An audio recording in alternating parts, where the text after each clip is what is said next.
I Am Cat is a sandbox simulator that pits you as a very cute and sweet looking cat that can be anything but sweet and cute. Whether you're tricking Granny, trying to kill her, or running around the house cooking, it feels a lot like if Job Simulator was a fully fleshed game where you are a cat who can mess with physics and anything around the house. And although it's in early access, over 35,000 people agree this is near a 5-star game. People just spamming meow meow meow meow in the comments, people saying it's an awesome cat game, especially just for being early access, it's the best, and people saying they can't wait for the new quests and locations coming. And if you go look for what are the things people are saying in the lower reviews, some people citing early access bugs that were stopping them from being able to continue the game, not being able to get it installed, or can't sex grandma.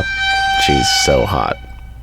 But with a 4.9 star, it's no surprise that this is currently the top selling game on the Quest store. Waltz of the Wizard is a game that's been out actually for a long time on the Quest, but a recent update with a back-talking skull has brought this thing into the viral limelight and back to the top of the Quest store. You get to live out your fantasies as a wizard with some classic fantasy-style fiction, but now there is an interactive character, tons of different reactions to anything you can do to it, from trying to stick your finger in Scully's mouth to trying to drown him in potions. People love watching this game even more than they love playing it, and with that, no surprise, almost 3,000 ratings give this a 4.5 star rating. Although a lot of those are older reviews before this recent update, and since the update, tons more 5-star ratings are climbing this rating up again. People saying you need to play it, it's just insane. People saying throw Scully out the window, 10 out of 10, throw him again. People saying they really want to see some official AI where you can have a conversation with Scully added into this. And if you go looking for lower reviews, people citing some of the features not working the way they thought, not realizing they needed to get something to unlock talking to Scully, people saying it wouldn't download, and people saying that they couldn't get a refund on even though they played it less than its time, and some people saying it doesn't understand their speech when they're trying to talk in the game. There's tons of videos out there you could watch and see what this game is all about, and if you decide that it's definitely for you after that,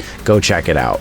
I Am Security is another new early access title that has been going viral. You're basically the bouncer at a club trying to decide who will get in, with some pretty extreme ways that you can go through and try and inspect them to see what they have or change their appearance to allow them in the actual club. This game almost reminds me if Shaven Stuff was put into a more real-life application. And although it's new, 12,000 ratings already giving this thing a 4.8 star rating. People saying they absolutely love the game, they can't wait to see what more comes as it gets out of early access. Some people saying giving it 5 stars, but saying you probably shouldn't be able to undress the people as a club bouncer. People mentioning how they love that VR even makes its way into the game itself. But people in the low reviews bringing up some early access woes of things not working or stick drift causing problems in the game. And some people saying it's just too easy, they got it done too fast. Although it is early access and it is only $12, if you've had a dream of inspecting people before they go into the club and finding prohibited items, this might be the closest you're gonna get. Blade and Sorcery Nomad, a familiar OG VR title here. If you don't know Blade and Sorcery, basically a combat simulator with physics-based gameplay, running around in medieval times, fighting off hordes of enemies, whether in sandbox mode or trying the dungeon mode. And although the game has been in early access for many years, it has been a top seller on PC, getting its full release finally, and this is the Quest version that came out that is also a top seller. Nearly 50,000 people giving this thing around a 4.3 star rating, a lot of 5-star ratings, 69%. People saying it's a 10 out of 10 game, but people bringing up you might have loading issues if you're using a lot of the mods in the game. This game is super moddable, and you'll see people playing with lightsabers or M16s, but everybody agreeing this game is just genuine fun. And most of the lower reviews citing issues with the game not working or having mod troubles. People saying that they want to see the full release come to Quest like we've seen on PC, and people really saying they want that Crystal Hunt mode they've seen that has come to PC. I will acknowledge though, it's amazing they got this game to work as well as it does on Quest when it is originally a PC title, and it will probably be a little while before we see the rest of the PC features come over, but this game is just genuinely fun and does bring out people's inner psychopaths when you let them in. Beat Saber is no surprise that it's still top selling. This is one of the biggest games in VR of all time. Rhythm-based game, you get a lightsaber in each hand and note blocks coming at you that you cut to the beat of the music. A game that has brought tons of people into VR, and 50,000 ratings giving this thing 4.5 stars. People saying it's still one of the best VR games these days. People saying they love it, it's good exercise and fitness. It's one of the most enjoyable games, but people saying the lack of content does start to show after you've had it for a while, and then people bringing up issues in the lower reviews of losing progress when updates happen, or of course losing mod support when any update happens. People saying there's just not enough add-ons or they cost too much money. Of all the VR games out there, this is probably the one I've personally spent the most money on, having to rebuy different versions to be able to play it on different headsets or buying the DLC, so I will warn you the cost could add up.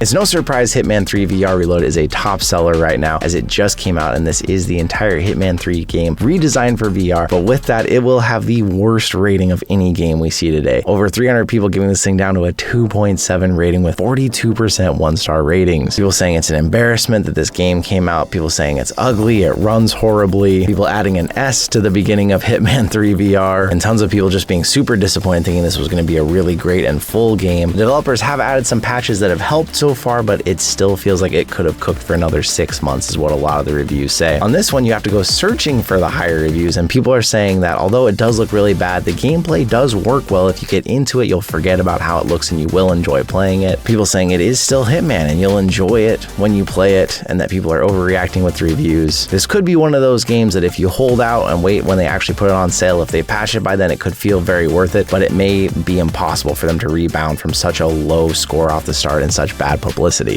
Bonelab hitting its 2-year anniversary this month. Still a top-selling game. Bonelabs is a physics-based combat game with tons of mod support, and a game that you pretty much can do anything you want with if you get enough mods installed. Although if you don't want to do mods, there is a narrative of the game you can play through in the main campaign, and this is a follow-up to Boneworks that was very popular on PC. 26,000 ratings, giving this thing a 4.6 star rating. People saying they love the game, but they would love to see official multiplayer support. People saying that not only are the possibilities endless with mods, but that there's so much you can do in the game, so much you can do in the sandbox mode. It just has their imagination blowing up. Best adventure game ever. A lot of requests for multiplayer in the reviews. But some people in the lower reviews saying it's really not the best. They think it's overhyped, or it's not what they expected from all of the hype leading up to it. Bonelab definitely is becoming more divisive as time goes on. But what do you think? Let me know in the comments. Is it worth it without doing any modding? Do you think modding is absolutely necessary to the game? And are you one of the people who actually didn't like the game when you got it, and why?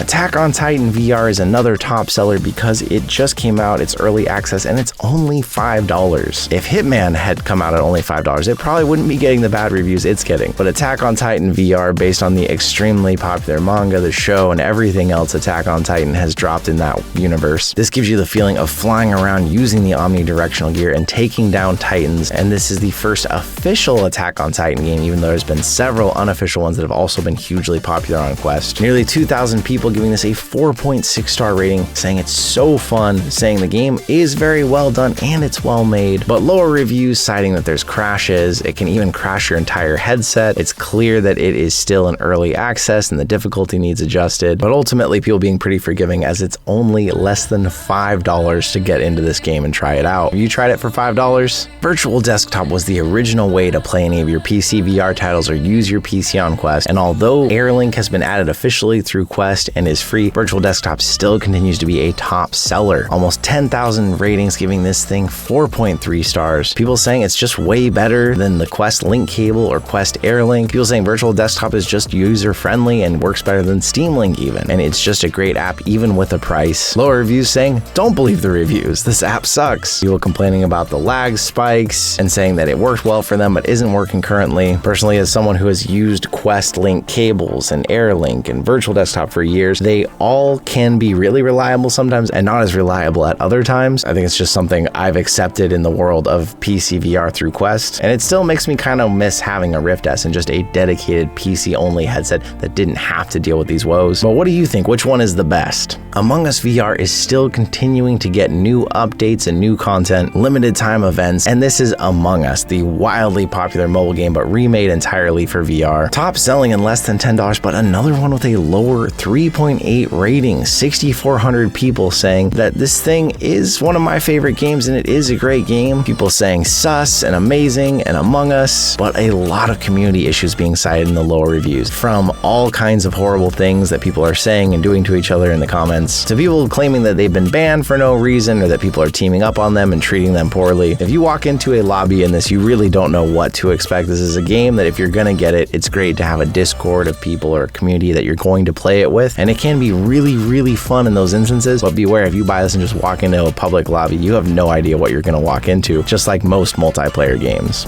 Job Simulator, another original OG game from the early days of VR. You're in the future, robots do all the jobs now, and so humans go on vacation, go back in time to see what it was like to job, although the robots are accounting what it was like and don't really know exactly what it was like, which makes for some hilarious interactions. New hand tracking updates and unlimited limited overtime have brought more to this game over the years. And with nearly 20,000 ratings and a 4.6 star, people agree they love it. They watched other big YouTubers play it years ago, and that brought them into the game, saying it's just awesome, it's addictive, you've got to have it also to demonstrate for new people coming into VR. But people saying that it does need height adjustments, even though there are height adjustments in the game. People bringing up those glitches of how sometimes the floor will get adjusted to the wrong height though, and you can't bring it back up to where it needs to be even if you reset the game. That was a problem I remember even on the original PlayStation VR version of this game. But overall, this is one of those games you've got to have on your headset for when new people come over and want to try VR, in my opinion. And it's one that I put people in all the time and have them play, and they just absolutely are delighted and laughing the whole time. Hopefully there will be something new from the developer Alchemy Labs coming soon though.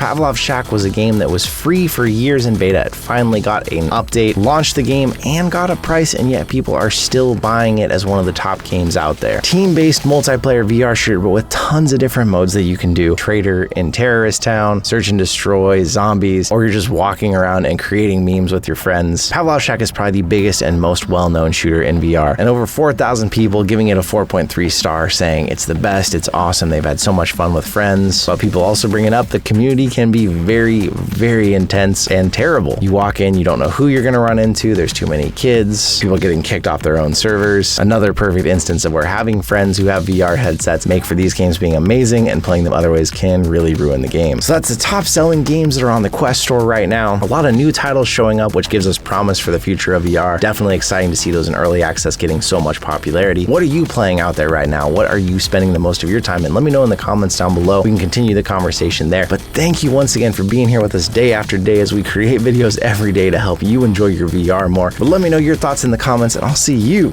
in another reality.